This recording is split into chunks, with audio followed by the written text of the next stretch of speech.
ఉక్రెయిన్లో శాంతి నెలకొంటుంది అంటే అధ్యక్ష పదవి నుంచి తప్పుకునేందుకు సిద్ధమేనని జెలెన్స్కీ స్పష్టం చేశారు. బదులుగా నేటో కూటమి సభ్యత్వాన్ని ఉక్రెయిన్కు ఇవ్వాలని కోరారు. జెలెన్స్కీని నియంత అని అమెరికా అధ్యక్షుడు ట్రంప్ అభివర్ణించిన నేపథ్యంలో ఉక్రెయిన్ అధ్యక్షుడు చేసిన వ్యాఖ్యలు ప్రాధాన్యత సంతరించుకున్నాయి. తాను రాబోయే 20 ఏళ్లు అధికారంలో ఉండాలని ఆలోచించట్లేదని, ఉక్రెయిన్ భద్రత కోసం మాత్రమే ఆలోచిస్తున్నట్లు జెలెన్స్కీ స్పష్టం చేశారు. ఈ అంశానికి సంబంధించిన విశ్లేషణ కోటేశ్వరరావు గారిని అడిగి తెలుసుకుందాం. కోటేశ్వరరావు గారు, ఉక్రెయిన్ అధ్యక్షుడు వ్లాదిమిర్ జెలెన్స్కీ ఆ విధమైనటువంటి కామెంట్ చేసిన మాట వాస్తవం. అయితే గత ఏడాదిలోనే ఆయన పదవీ కాలం పూర్తయిపోయింది. ఆ తర్వాత ఎన్నికలు జరగలేదు. ఎందుకు ఎన్నికలు జరగలేదు అంటే ఉక్రెయిన్ మీద రష్యా సైనిక చర్య జరుపుతూ ఉంది. ఆ సైనిక చర్య జరుపుతున్నటువంటి క్రమంలో ఎన్నికలు జరిపేటువంటి అవకాశం లేదు కనుక అది ముగిసేంత వరకు తానే అధ్యక్షుడిగా ఉంటానని చెప్పేసి అతను ప్రకటించాడు. అంటే సాంకేతికంగా తాత్కాలికమైనటువంటి ఆపద్ధర్మ అధ్యక్షుడిగా కొనసాగుతున్నాడు. అయితే అతనికి అన్ని అధికారాలు ఉన్నాయనేది మనం గమనించాలి. ఇప్పుడు అతను పెట్టినటువంటి అవసరం అయితే నేను రాజీనామా చేస్తాను, పదవి నుంచి తప్పుకుంటాను, దానికి నాటో సభ్యత్వం అనేటువంటి దాంతో లెక్క పెట్టాడు. అసలు సమస్య అక్కడే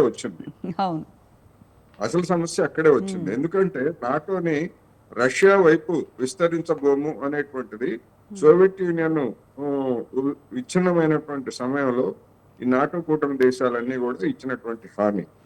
దానికి భిన్నంగా రష్యా వైపు విస్తరిస్తూ రష్యా ముంగిటిని సరిహద్దులు కలిగినటువంటి ఉక్రెయిన్ ని నాటో కూటమిలోకి చేర్చుకుంటే రష్యా గడప ముందే అణ్వాయుధాలు పెట్టడానికి అవకాశం ఉంటుంది. అందుకని దాన్ని వెంటనే ఆనాడు అంటే 2014 ముందే రష్యా ప్రభుత్వం దాన్ని వ్యతిరేకించింది. ఆ ప్రతిపాదనని వ్యతిరేకించడమే కాదు, దాన్ని బలవంతంగా ఉక్రెయిన్ ని నాటోలో చేర్చుకునేటువంటి ప్రయత్నాలు జరుగుతున్నాయనేటువంటి ఉద్దేశంతో అప్పటి వరకు అంటే పూర్వపు సోవియట్ యూనియన్ లో పరిపాలనా సౌలభ్యం కోసం క్రిమియా అనేటువంటి ద్వీపకల్పాన్ని ఉక్రెయిన్ లో భాగంగా చేశారు.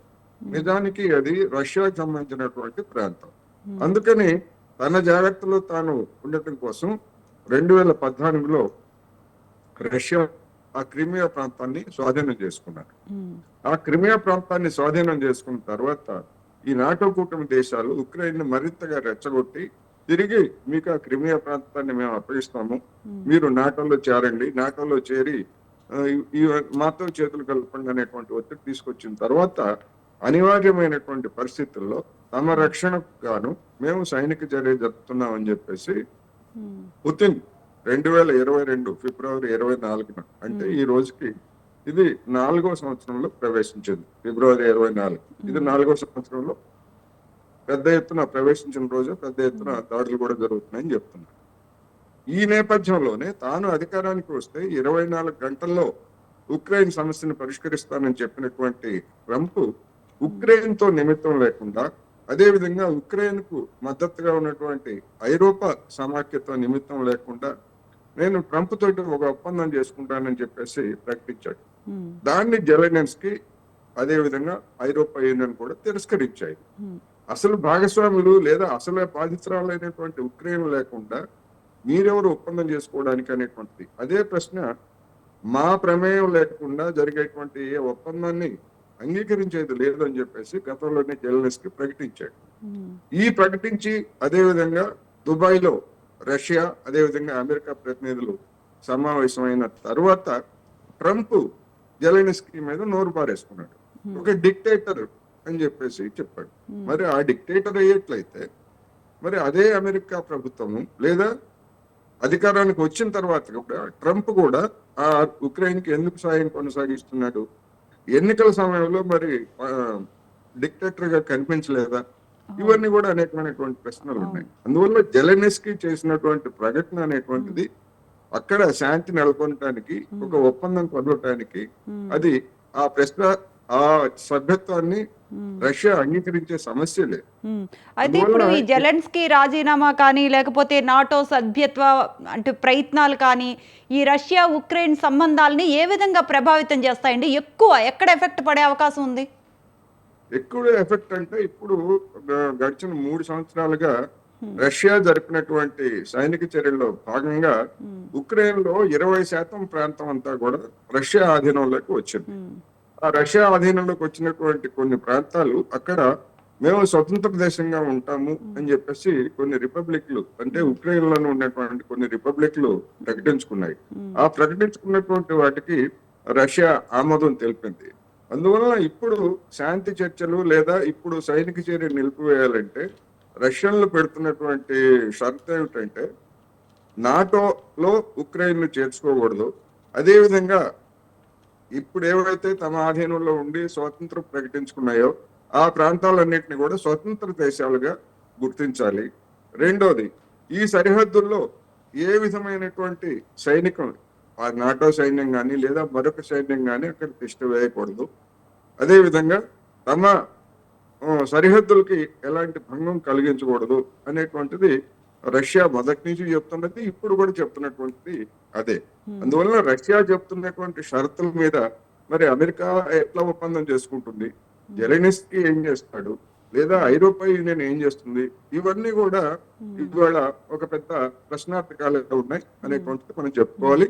ఇంకొక 2-3 వారాల్లో రెండోసారి మళ్ళా రష్యాను అమెరికా వాళ్ళు చర్చలు జరుపుకోబోతున్నారని చెప్పేసి చెప్తున్నారు. ఇవాళ మనం మాట్లాడుకుంటున్నటువంటి ఈ సమయానికి ఐక్యరాజ్య సమితిలో ఉక్రెయిన్ ఒక తీర్మానం పెట్టింది. ఏమిటి ఆ తీర్మానం అంటే రష్యా దురాక్రమణని ఖండిస్తూ ఒక తీర్మానం పెట్టింది. దాని మీద ట్రంప్ యంత్రాంగం స్పందించి మీరు ఆ తీర్మానాన్ని ఉపసంహరించుకోండి, దాని బదులు మేము పెట్టినటువంటి తీర్మానాన్ని బలపరచండి అని చెప్పేసి పెట్టాడు. దానిలో ఏముంది, అమెరికా పెట్టినటువంటి తీర్మానంలో ఏముంది, సాధ్యమైనంత త్వరగా ఈ సంక్షోభానికి ముగింపు పలకాలి అనేటువంటిది ఉంది తప్ప రష్యాని ఖండిస్తూ కానీ లేదా మరొక తీవ్రమైనటువంటి పదజాలం కానీ ఏమీ లేదు. అందువల్ల ఆ తీర్మానం ఐక్యరాజ్య సమితిలో ఏమవుతుంది, ఇవాళ ఏమవుతుంది అనేటువంటిది మనం చూడాలి. ఏమవుతుంది అని ఒకవేళ చూడాల్సి వచ్చినప్పుడు రష్యా జెలెన్స్కీ పెట్టినటువంటి తీర్మానానికి బహుశా అంగీకారం రాకపోవచ్చు.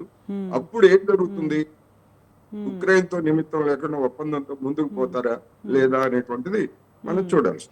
అయితే కోటేశ్వరరావు గారు, జెలెన్స్కీ పెట్టిన ప్రతిపాదనలో అంటే ట్రాన్స్పరెన్సీ ఉందా, అంటే దేశ భద్రత కోసం నేను రాజీనామా చేస్తాను నాటో సభ్యత్వం, అంటే ఇందులో ట్రాన్స్పరెన్సీ ఉందా, అంటే ట్రూగా అనిపించిందా మీకు? ట్రాన్స్పరెన్సీ కాదు, రాజకీయ పరమైనటువంటి మెలిక. ఓకే, ఇంతకు ముందు ఎప్పుడే ఏదైతే అసలైన సమస్య ఉందో ఆ సమస్యని మరొక రూపంలో అంటే సానుభూతి పొందేందుకు కూడా జెలెన్స్కీ ప్రయత్నించాడు. అలానే అనిపిస్తోంది. నాటోలో సభ్యత్వం ఇచ్చేట్లయితే నేను పదవిని వదులుకుంటా అనేటువంటిది ఇప్పటికే దిగజారిపోయినటువంటి పరిస్థితి ఉందని చెప్తున్నారు. అందువల్ల జనంలో సానుభూతి పొందేందుకు దేశం కోసం నేను నా పదవిని త్యాగం చేస్తాను అనేటువంటి ఒక సెంటిమెంట్ ని, భావోద్వేగాన్ని ముందుకు తీసుకురావడానికి జెలెన్స్కీ ప్రయత్నిస్తున్నాడు అనేటువంటిది మనం చెప్పుకోవాలి. ఏదేమైనా కూడా ఉక్రెయిన్ ఇప్పుడు అమెరికా మద్దతు లేకుండా ఉక్రెయిన్ ఆయన మనుగడ కొనసాగించడం కష్టమే. ఉక్రెయిన్కి ఇప్పుడు మొత్తం అమెరికా, అదే విధంగా ఐరోపాలో ఉన్నటువంటి నాటో కూటమి దేశాలు కొన్ని $100 కోట్ల ఇస్తున్నాయి. ఆయుధ రూపంలో కావచ్చు, ఇతరత్ర సాయం చేస్తున్నాయి. ఈ సాయం లేకుండా ఉక్రెయిన్ అనేటువంటిది ఒక్కరోజు కూడా రష్యాని ప్రతిఘటించేటువంటి పరిస్థితుల్లో ఉండదు. అందువలన మరి ఒకవేళ ఈ జెలెన్స్కీ తీసుకునేటువంటి వైఖరితోటి తక్షణమే ఇప్పుడు ఇస్తున్నటువంటి సాయాన్ని ట్రంప్ నిలిపివేస్తాడా, అదే విధంగా మరి మిగిలినటువంటి దేశాలు ఏం చేయబోతున్నాయి, మార్చి 6వ తారీఖున ఐరోపా దేశాలన్నీ కూడా ఒక సమావేశం జరపబోతున్నాయి. ఉక్రెయిన్ మీద మనం ఏ వైఖరి తీసుకోవాలి, ఉక్రెయిన్ మనం బలపరచాలా లేకపోతే ఏం చేయాలి అనేటువంటి దాని మీద మార్చి 6వ తారీఖున ఐరోపా దేశాల సమావేశం జరుగుతాం. అందువల్ల ఇవన్నీ కూడా మీరు చెప్పిన అభిప్రాయం ప్రకారం అయితే నాటో సభ్యత్వం అనేది ఉక్రెయిన్ కు వచ్చే అవకాశం అంటే కనిపించట్లేదు. అమెరికా వాళ్ళు స్పష్టంగా చెప్పారు, నాటో సభ్యత్వం గురించి మీరు ఆలోచించొద్దు, అదే విధంగా ఇప్పుడు రష్యా ఆధీనంలోకి వెళ్ళినటువంటి ప్రాంతాలన్నీ తిరిగి మీకు వస్తాయి అనేటువంటిది కూడా ఆశలు పెట్టుకోవద్దు అనేటువంటిది కూడా స్పష్టంగా చెప్పారు. అయితే ట్రంప్ అనేటువంటి పెద్ద మనిషి తన మాటల మీద తాను నిలబడతాడా లేకపోతే మళ్ళా మాట తప్పుతాడా, ఇవన్నీ కూడా మనం చూడాలి. ట్రంప్ మాటలనే పూర్తిగా నమ్మడానికి లేదు కూడా. అందువల్ల ఒక దేశం అదే కనుక చేసేట్లయితే ప్రపంచంలో అమెరికా పలుకుబడి దిగజారేటువంటి పరిస్థితి ఉంది. అమెరికా నమ్ముకున్నటువంటి దేశాలని ఈ విధంగా నెట్టేటి ముంచెయిపోతాడా ట్రంప్ అనేటువంటి అభిప్రాయం వచ్చిందనుకోండి, ఐరోపాలోను లేదా ప్రపంచంలో ఇతర దేశాల్లో కూడా దాని ప్రతికూల ప్రభావాలు చాలా ఉంటాయి. అందుకని ఏం జరుగుతుంది ఏమిటనేటువంటిది ఇప్పటికిప్పుడైతే ఒక అనిశ్చితమైనటువంటి పరిస్థితి ఉంది. రైట్, చాలా డీటెయిల్గా చెప్పారండి కోటేశ్వరరావు గారు.